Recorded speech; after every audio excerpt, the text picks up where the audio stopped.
Pessoal, todo mundo sabe que o STF hoje é uma verdadeira palhaçada, é uma vergonha para a população brasileira, mas ninguém consegue dar uma alternativa, né? Muitas pessoas falam, não, vamos acabar com indicação política, mas aí como é que a gente vai fazer? Vamos fazer por concurso público? Quem é que vai escrever esse concurso público? Quem é que vai corrigir o concurso público? Como que a gente vai fazer essa indicação? O modelo de indicação em si não é ruim, a gente copiou dos Estados Unidos, dos federalistas, que justamente adotaram exatamente o mesmo modelo, mas nós podemos ter uma diferença fundamental e repetir o que acontece em diversos países da Europa, que é basicamente tirar a Corte Constitucional, a Suprema Corte, do Judiciário.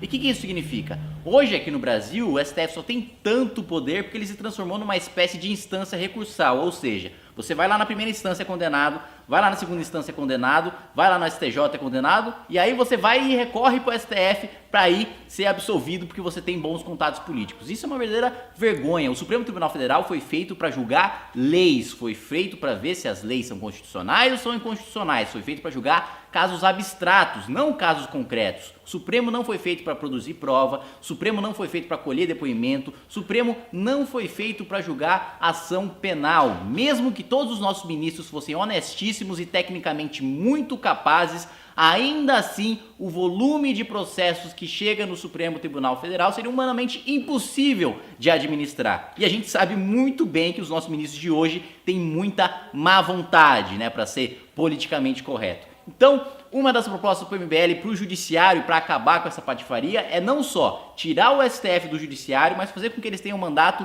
de 10 anos, que o cargo não seja vitalício. É um absurdo que eles fiquem 30, 40, 50 anos de idade. Muitas vezes já não é mais aquilo que representa o que a sociedade quer pro direito, não é mais aquilo que a sociedade entende como um bom interpretador do direito, mas ainda assim ele tá lá porque um cara lá da era Sarney, da era Collor, da era sabe-se lá o que, indicou e ele fica lá o resto da vida. Então, gente, para resolver o problema tem uma solução prática. Vamos tirar o Supremo do STF, vamos tirar o poder concentrado que tá nesses caras, porque a gente já conhece muito bem o que poder concentrado ocasiona, o que poder concentrado acarreta, ainda mais quando tá na mão de pessoas de um caráter duvidoso. Até antecipo aqui para você, já há 2 anos eu tenho trabalhado com alguns juristas para construir uma PEC, sei que não vai ser aprovada agora, mas pelo menos pensando numa visão de longo prazo de país, para retirar o Supremo Tribunal Federal do Poder Judiciário, para a gente adotar um modelo europeu de Corte Constitucional autônoma,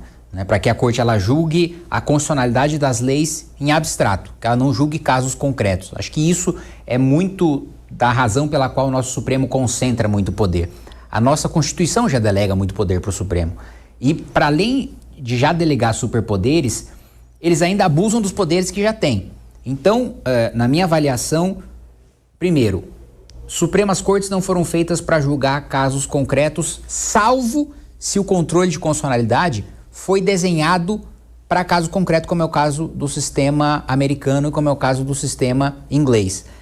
No Brasil, a gente fez uma bagunça de misturar o modelo alemão com o modelo americano. Então, a maior parte dos países europeus, você tem o controle que é chamado controle abstrato, né? Eu considero que uma lei é inconstitucional, ingresso com uma ação na Suprema Corte e a Suprema Corte vai analisar se a lei é constitucional ou se é inconstitucional. Em tese, ela não vai analisar um caso concreto, né? Olha, a partir desse caso, vamos considerar que essa lei que afeta esse caso, se ela é constitucional ou não.